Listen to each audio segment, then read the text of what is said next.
Bienvenidos a otro episodio de Espacio Mita. Bueno, hoy tenemos un invitado que lo voy a matar a preguntas, así se los digo, porque me interesa tanto lo que hace que vamos a preguntarle mucho al doctor en bioquímica Andrés Zambelli. ¿Cómo estás? Un gusto tenerte. Tal? Muchas gracias por la invitación. Bueno, sos investigador también del CONICET. Así es. ¿No? Tenés Sí, unos sí. cuantos títulos. Más o menos. Tengo unos cuantos años también.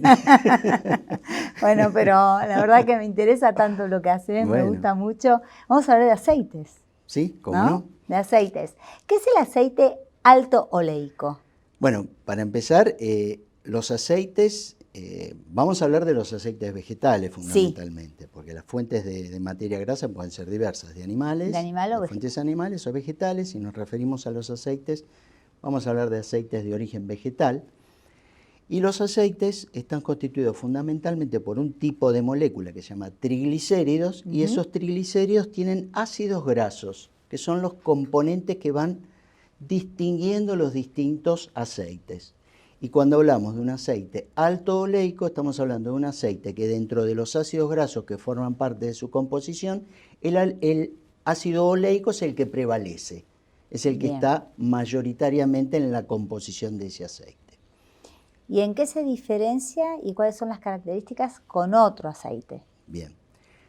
Los aceites alto oleicos tenemos algunos que son naturales, como el aceite de oliva, por ejemplo, que tiene dentro de los ácidos grasos, está en un 70% de todos los ácidos grasos, un 70% más o menos es ácido oleico. En otras especies se han desarrollado buscar que se incremente la cantidad de oleico. ¿Por qué? Porque el ácido oleico tiene una doble característica. Por un lado, la parte, desde el punto de vista nutricional, es un ácido graso que está dentro de los insaturados, que son los considerados ácidos grasos buenos desde el punto de vista metabólico para la salud humana. Y tiene otra condición que es estable. Cuando uno busca un aceite, busca que sea estable. Y la estabilidad está medida en términos de oxidación, de la interacción con el aire o de su alteración en la cocción. Perfecto. Entonces, se busca que un aceite cumpla esas dos condiciones, que sea saludable y que sea estable. De ahí el desarrollo de los ácidos, de los aceites alto oleico, que se han desarrollado en cultivos de grano. Por ejemplo, hay alto oleico de girasol, alto oleico de canola, en menor medida hay alto oleico de soja, pero todos esos han sido desarrollos a partir de modificaciones que se ha hecho tanto por mejoramiento como por tecnologías para que esos aceites obtenidos a partir de granos incrementen su composición en ácido oleico. El origen de eso es buscar alternativas para reemplazar a los ácidos grasos trans, los tan malos ácidos grasos trans. Sí. Claro, las grasas trans. Que parte de un aceite vegetal, ¿verdad? Exacto. Al solidificar se transforma en una grasa trans, ¿es así? No, la solidificación no es el problema. Las grasas trans están naturalmente en bajísima proporción en las grasas animales. Pero ¿qué pasa? En los años 80, finales de los 70, estaba la idea de que había que dejar de consumir grasas animales por su relación con la enfermedad cardiovascular. Bien. Entonces, las empresas alimenticias dijeron, bueno, ¿cómo podemos sustituir grasas animales? Que lo malo, si se quiere, o la parte negativa estaba en relación a las grasas saturadas o los ácidos grasos saturados, que son los que van a elevar los niveles de colesterol en el torrente sanguíneo, en el consumidor. Entonces, el tema era, bueno, los aceites vegetales son inestables porque tienen una alta proporción de insaturados. Entonces, la industria alimenticia lo que dijo, no usemos grasas animales, son buenas porque son estables, pero malas porque nos suben el colesterol.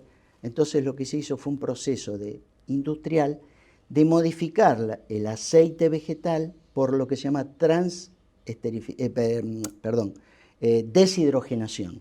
Bien. Es un proceso químico que lo que hace es bajar la cantidad de ácidos grasos insaturados y aportarle mayor estabilidad. Lo que no se supo hasta pasados los 80 y entrados los 90 es que ese proceso industrial generaba un producto secundario malo que después se ha visto que son las grasas trans. Son los aceites vegetales ricos en grasas trans, es producto de la modificación industrial para conferirles estabilidad a las grasas vegetales. Con el devenir del conocimiento... O sea que ese proceso de hidrogenación es lo que hizo que esa grasa no sea tan buena. Exacto, la hizo buena desde el punto de vista de la estabilidad oxidativa. Pero no para el ser humano. No que para era el algo consumo. que buscaba la industria alimenticia para reemplazar grasas animales, pero después se ha visto que la ingesta de grasas ricas en trans traía problemas. Bueno, cada vez se han visto montones, Sí. Fundamentalmente la enfermedad cardiovascular. Por ejemplo, la margarina en un momento se decía que tenía grasa trans que partía, ¿no?, de un aceite vegetal. Claro, porque el hidrogenado. tema era, hay que bajar la manteca, Claro, ¿no? Porque por son grasas grasas saturadas. animales. Claro. Entonces se inventó la margarina. Pero ¿qué pasa? La margarina no genera una grasa sólida a menos que se le baje la proporción de ácidos grasos insaturados. Entonces Aumenta.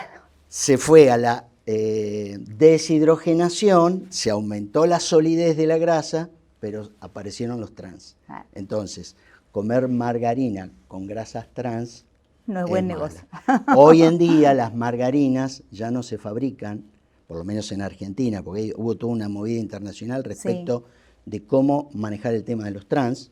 Argentina, por suerte, desde el año 2014 tiene una legislación que regula el contenido de grasas trans en los alimentos y no puede superar el 2% Bien. de la composición de ácidos grasos. Ha sido pionera Argentina en el tema de regulación de Y grasas se cumplió trans. muy bien esa Se regulación. cumplió muy bien, exactamente. En las góndolas, por lo menos. Sí. Entonces, claro, hoy las margarinas se hacen con otro tipo de aceite que son los derivados de cultivos o árboles tropicales. El ¿Sí? aceite de palma, fundamentalmente, Aceite que de se palma. cultiva mucho en el sudeste asiático. Ajá. Bueno, en Brasil utilizan el aceite de dendé, Claro. en Colombia también. Esos aceites tienen mayor proporción de ácidos grasos saturados, que son los que pueden generar grasas sólidas. ¿Y qué pasa con el aceite de coco? El aceite de coco... Ahora todo el mundo aceite de coco, aceite de coco. ¿Qué tipo de grasa? A ver, vamos a contarle a la gente qué tipo de grasa es el aceite de coco. En general, todo aceite vegetal que se obtenga de una fuente que se cultiva en climas tropicales va a tener mayor proporción de ácidos grasos saturados. ¿Y por qué? Porque las plantas, para poder desarrollar en esas condiciones, tienen que almacenar grasas ricas en ácidos grasos saturados. De ahí aparecen, qué sé yo, el cacao, la chía, que es un árbol tropical que crece en el África, a partir de cuyo fruto de los carozos se obtiene también el shea butter. ¿Qué son las semillas? Es un carozo de un fruto que se utiliza mucho en cosmética.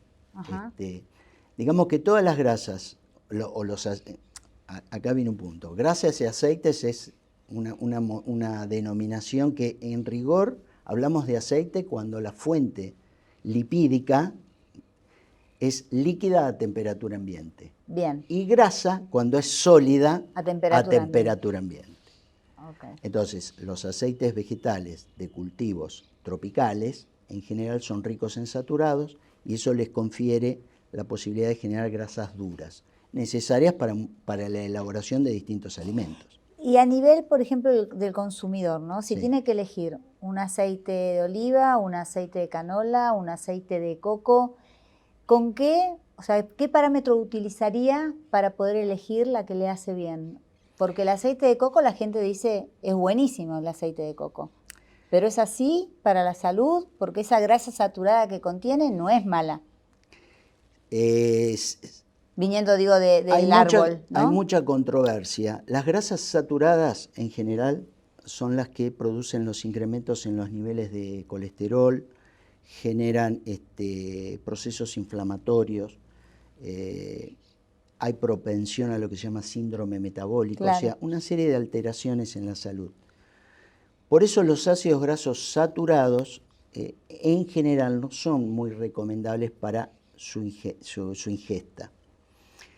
Hay una situación muy controversial en cuanto a los estudios clínicos, Sí. porque la principal fuente de aceite a nivel global es el aceite de palma, es el número 1. Y En acá tonelada, acá no lo consumimos. No lo vemos. No lo vemos porque no es habitual. No lo necesitamos, porque tenemos cultivos oleaginosos. En nuestro país el número 1 es el girasol. Bien. Todos estamos habituados, nuestro paladar está habituado al aceite de girasol, que lo producimos acá. Obviamente se está consumiendo también oliva. Pero en los países tropicales, donde vos no podés sembrar estos cultivos de climas templados, soja, girasol, Claro, por las altas canola, temperaturas también. no da el clima, Claro. se obtienen aceites de fuentes adaptadas a los climas tropicales. Esos aceites son ricos en saturados. Entonces hay toda una controversia. Sí. Hasta no hace mucho el tema era no consuman aceites que sean ricos en saturados. El aceite de palma es el número 1. Y hay cuestiones de lobby también, porque se mueven muchos millones de dólares, y fundamentalmente en el sudeste asiático. Muchos intereses. Muchos intereses. Yo diría, o sea, sin ánimo de tomar posición, yo prefiero cualquier aceite de cultivo templado, es bueno.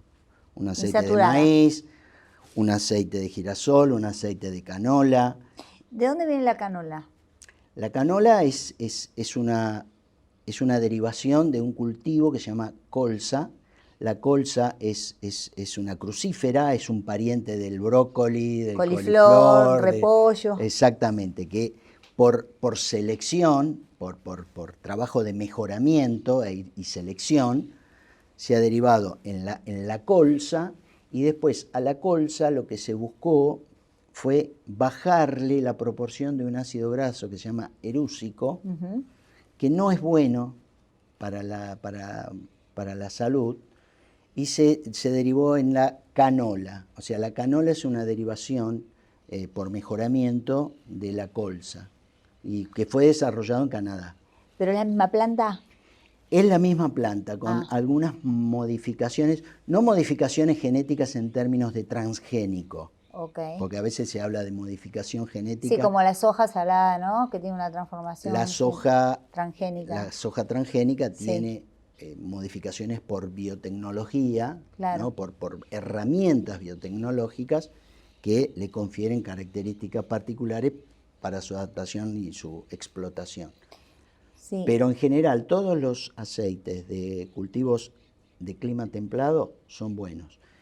Una cosa es cuando hablamos de aceite para su ingesta cruda, o sea, como aderezo, Muy bien, o para la cocina, cuando cocinamos en casa, y otra cosa es cuando se destina a la cocción industrial o a la fritura industrial. Ahí es donde empiezan las diferencias. Para consumir en casa, podemos consumir cualquiera de los aceites que vemos en la góndola, los podemos consumir, son todos buenos. ¿Y los podemos consumir fríos? ¿Los podemos, sí, como aderezo, como condimento, o bien calentarlos, o para hacer una fritura. Ahora, para hacer... Sí, perdón. No, decime, porque eso es lo que yo quería preguntarte. Para hacer una fritura, por ejemplo, nosotros no utilizamos el aceite de soja, no forma parte de nuestra dieta, pero los aceites que son muy buenos para su consumo en crudo pueden tener muchos ácidos grasos insaturados, como el linoleico, el ácido linoleico, el ácido linolénico, que son necesarios para la dieta, son necesarios. Fundamentalmente porque esos ácidos grasos, nuestro organismo, o sea, los mamíferos, no pueden sintetizar esos ácidos grasos. No los producimos. Los tenemos que incorporar de la dieta, por eso se llaman de compuestos esenciales. Claro. ¿No es cierto? Bueno, vos como nutricionista lo debes saber. Sí, pero está bien que lo digas. Así que, si vamos a cocinar, si vamos a freír, por ejemplo, y es mejor un aceite de girasol porque no tiene linolénico, que es un triple insaturado. No importa, químicamente es un tipo de ácido graso que con el calentamiento puede modificarse, descomponerse, y a veces eso da una fritura se dice con sabor a pescado. Si uno fríe mucho. Sí, es verdad. Entonces le confiere ese sabor porque se va descomponiendo por efecto del calor. Entonces el aceite de soja y el aceite de maíz, por ahí para fritura en casa no es muy recomendable. ¿Y sí, qué pasa el de con girasol. aceite de oliva? El aceite de oliva es bárbaro. Pero si se fríe, si se calienta. A ver, si calentamos aceite de oliva, Sí. ¿pasa de un aceite insaturado a un aceite saturado o no existe ese proceso? No, si cocinamos en casa no, porque precisamente, y acá volvemos a los aceites ricos en oleico, el ácido oleico tiene, como decía al principio, esa doble característica. Es saludable porque es insaturado, sí, pero tiene lo que se denomina una sola insaturación desde el punto de vista químico, con lo cual es bueno para el engista, para consumirlo, y a su vez tiene una estabilidad muy buena.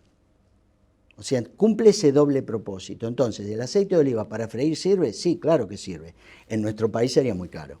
Claro, es caro. Porque, pero a nivel salud, o sea, está perfecto, sí, no sí, pasa sí, nada, no es que pasa va a nada. transformarse de un aceite bueno a un aceite malo. Las transformaciones de los aceites durante la cocción son otras, que se producen una serie de modificaciones químicas que pueden generar lo que se llaman radicales libres, polímeros. Viste que cuando uno tiene una sartén que usó mucho tiempo, en los bordes aparece como un barniz. Sí.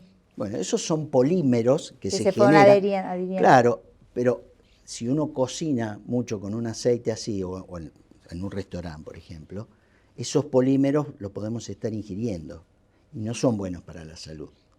Bien. Entonces, ya está como contaminado, digamos, ¿no? Y tiene una serie de modificaciones producto de la cocción, de la alta temperatura, que le cambian las propiedades nutricionales y hasta organolépticas, o sea, el sabor, el color. ¿Y qué pasa a nivel industrial con el aceite cuando se cocina o la fritura, como decías hace un ratito, que quiero saber? El aceite alto oleico, o sea, ¿cómo se venía friendo industrialmente hasta hace 20 años atrás? Fundamentalmente se usaba aceite de soja o de canola, en Europa, Estados Unidos, son muy consumidos, en China, o un aceite de girasol, y se le hacía una hidrogenación parcial, lo que hablábamos al principio. Sí. ¿Qué pasa? Eso le confería estabilidad a la fritura, pero aparecían las grasas trans.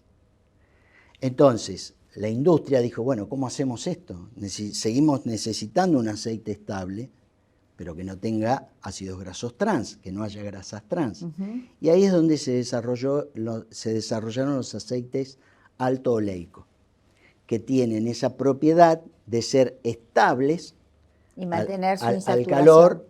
Claro, no hay que pasar por un proceso industrial, o sea, no va a haber presencia de grasas trans. Ningún aceite vegetal natural sin modificación va a tener grasas trans. Perfecto. Por eso, cuando nos dicen cualquier aceite vegetal, este está libre de trans, todos los aceites vegetales que no han pasado por un procesamiento industrial más que su obtención, ninguno va a tener trans. Bueno, es como, yo me acuerdo de cuando estudiaba decían, este aceite no tiene colesterol. Ningún aceite tiene colesterol. Exacto. Es como una, no sé, una publicidad o algo de marketing, ¿no? Como para que la gente diga, este no tiene colesterol y lo elijo.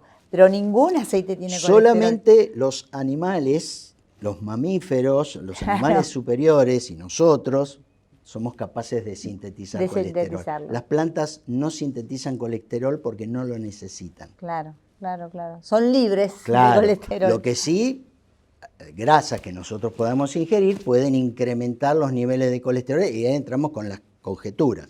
El colesterol, lo que se llama El bueno comúnmente el bueno y el malo. tal ¿no? El cual. malo es el que se pega.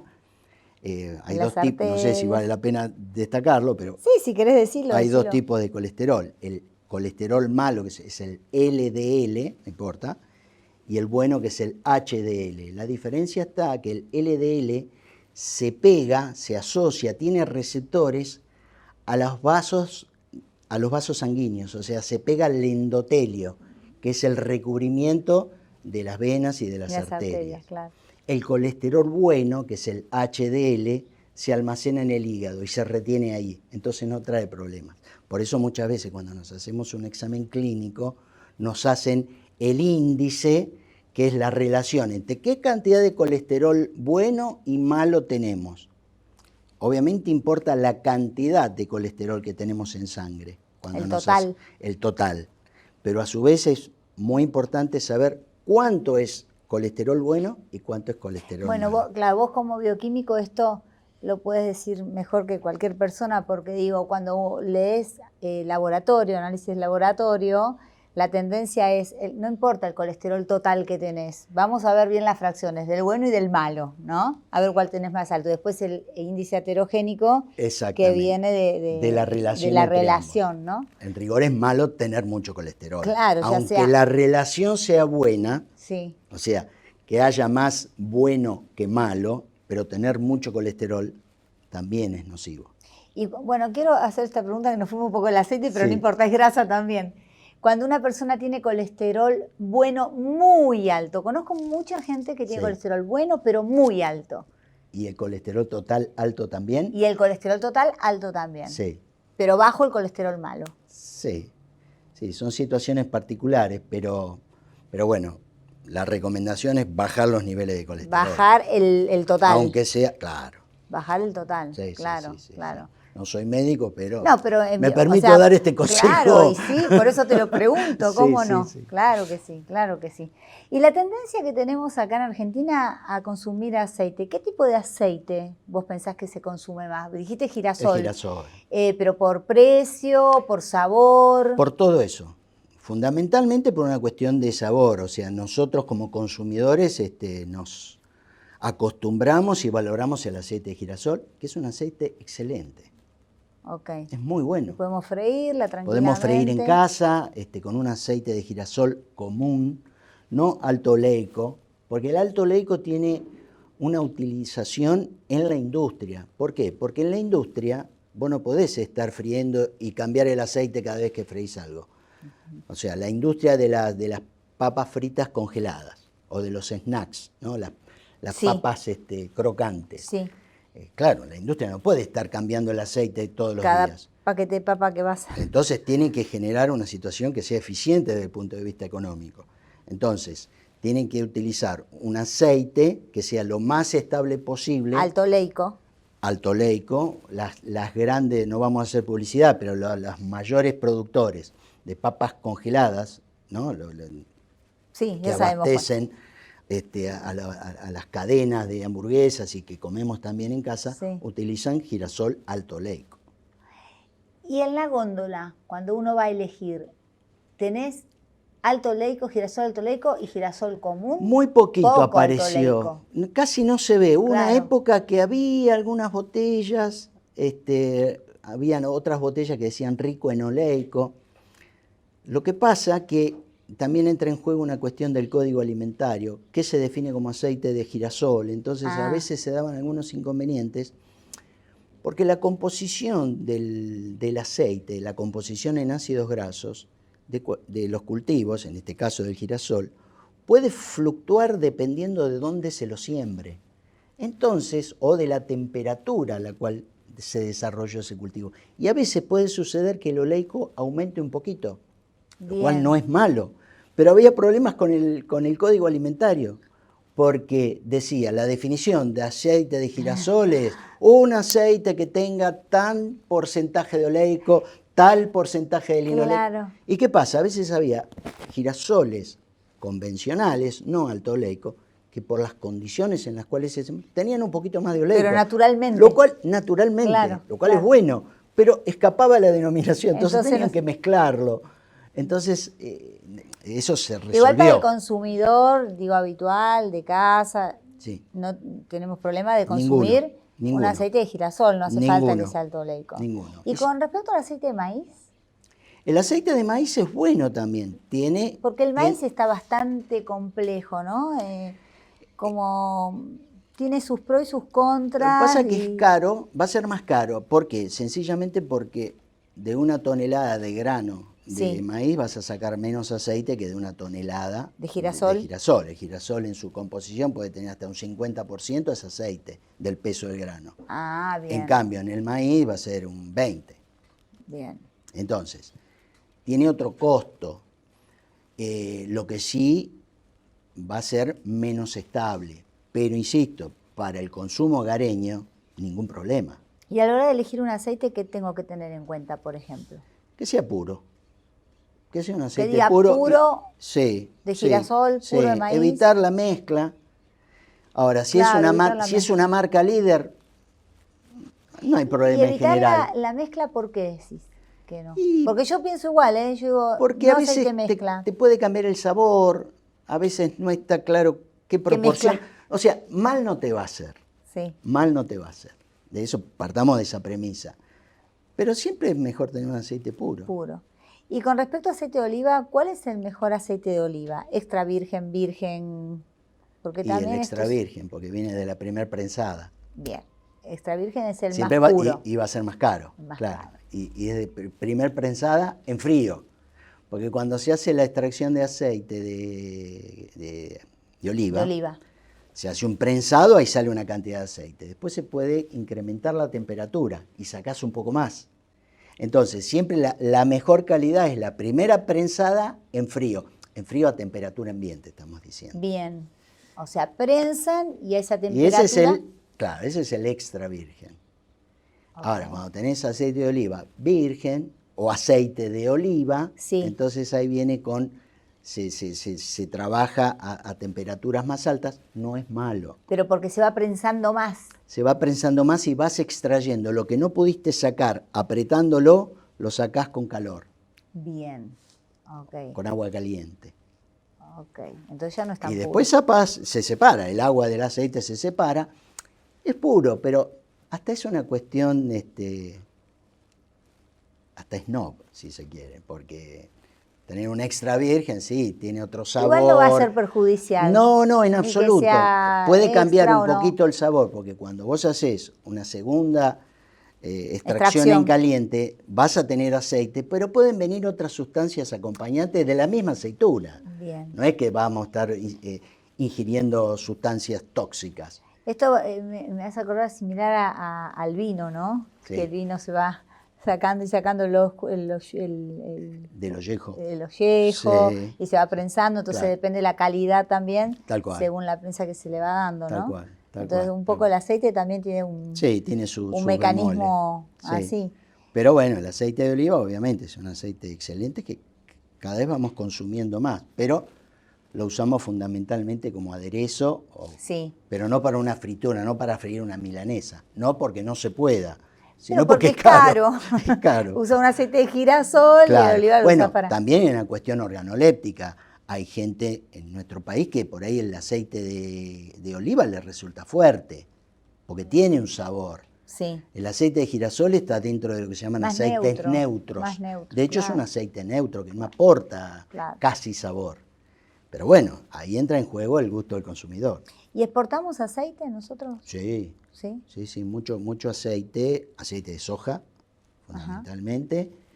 Aceite de girasol. De girasol somos el tercer productor mundial. Ajá. El 7% de la producción mundial de girasol es Argentina. Es Argentina. Sí. El primero es Rusia, segundo Ucrania y el tercero Qué Argentina. buen lugar que tenemos Sí, con respecto, ¿no? sí. ¿Y a dónde exportamos? ¿A qué países? Europa, A fundamentalmente. Fundamentalmente a Europa, también a Estados Unidos. Y después, bueno, el girasol es un cultivo que tiene una tradición en la producción local. Entonces es un cultivo que hay agricultores, o sea, productores que le tienen cariño al girasol. A la dedicación también, ¿no? Porque es un cultivo que tiene distintas ventajas. Por ejemplo, resisten más el déficit de agua. Es un cultivo lo que se llama más rústico. Es noble, ¿no? El girasol es muy noble porque es económico, rendidor, tiene menos agua para sobrevivir. Mirá si será noble que lo corrieron de las zonas originales de hace 20 años atrás, la soja lo corrió. Claro. ¿Qué pasa? La soja es un cultivo que rinde mucho y genera buenos dividendos. Nosotros no consumimos soja. No consumimos ni aceite, ni poroto, ni nada. No tenemos hábito. Pero bueno, tiene mucho valor en el exterior. Entonces, el girasol lo han corrido a zonas marginales. El otro día venía por la ruta Entre Ríos. Sí. Y vi, pero unas plantaciones yo nunca había visto semejantes plantaciones de girasoles. Siempre se ve, pero era terrible la cantidad de girasoles. Hermoso, te da ganas de saltar ahí, tirar de. Y ahora en el verano empiezan a verlo cuando el girasol florece, que va a ser para enero más o menos. Claro, ver un campo de girasoles bellísimo, es la gloria. Bellísimo, sí, me encantó. Sí. ¿Y se está trabajando en nuevas mejoras o modificaciones en aceites? Sí, de hecho, bueno, yo trabajo acá en la Facultad de Agronomía y estamos en un grupo en la cátedra de bioquímica, pero que a su vez hacemos toda la parte de genética para asistencia a la agricultura. Y de hecho se trabaja mucho en mejoramiento de girasol. Fundamentalmente se apunta a incrementar los rindes, a mejorar la sanidad de los cultivos, o sea que sean cultivos más resistentes, pero el girasol tiene la particularidad de que no hay girasol transgénico. Bien. Es un cultivo libre de transgénicos. Por eso también es muy valorado en Europa, porque bueno, esto es otro capítulo. Sí. Europa es muy refractario a los cultivos transgénicos, entonces el girasol tiene esa virtud, si se quiere. No hay transgénico dando vuelta. Y si yo quiero elegir un aceite de girasol, ¿cómo sé si es un buen aceite de girasol o no? Porque queda esta duda a veces, ¿no? Cuando uno va a elegir a la góndola. Y yo elegiría. ¿Por marca? Sí, por marca. Por marca. Por marca. Por marca. Por marca. O sea, una buena marca nos Ojo, no digo que una marca no conocida no tenga aceite de girasol bueno. No, pero claro. Uno tampoco se puede poner a pero indagar. para el consumidor, digo, ¿no? ¿Cómo voy y elijo? Pero en general, porque por otra parte hay muchos controles. Muchas veces salen noticias mucho con el aceite de oliva. A veces aparecen noticias. Se encontró que tal aceite de la marca, en general son marcas desconocidas, estaba adulterado, no tenía la composición necesaria. A eso voy. En general, en lo que respecta a girasol, por ejemplo, todas las marcas van a ser buenas. Son buenas, porque no es un producto tampoco tan caro. No es tan caro. Y hay mucha seriedad en la producción del girasol. Claro. Bueno, hablando de aceites y hablando de algo que es tan argentino y que a la gente le gusta tanto, la fritura. ¿Podemos sacar mito de la fritura, si es mala, si es buena? ¿En qué momento está bien hecha una fritura? ¿Cuándo está mal hecha? ¿Puedes contar un poco de eso? Sí, cómo no. La fritura es buena. Hay que hacerla bien. La fritura es buena. Le estás dando alegría a mucha gente, te digo, pero por supuesto, con lo que estás diciendo. Lo que pasa es que, bueno, hay que también regularlo. No voy a comer todos los días comida frita. Pero una fritura bien hecha, ¿cómo sería? Primero que el aceite hay que calentarlo antes de que empiece a humear. No tiene que, o sea, eso es lo que se llama punto de humeo de un aceite. Bien. Si vemos que el aceite está, antes de comenzar la cocción, obviamente, vemos que está largando humo, nos pasamos de calentamiento. ¿Y qué pasa ahí? Y ahí se modifica el aceite, se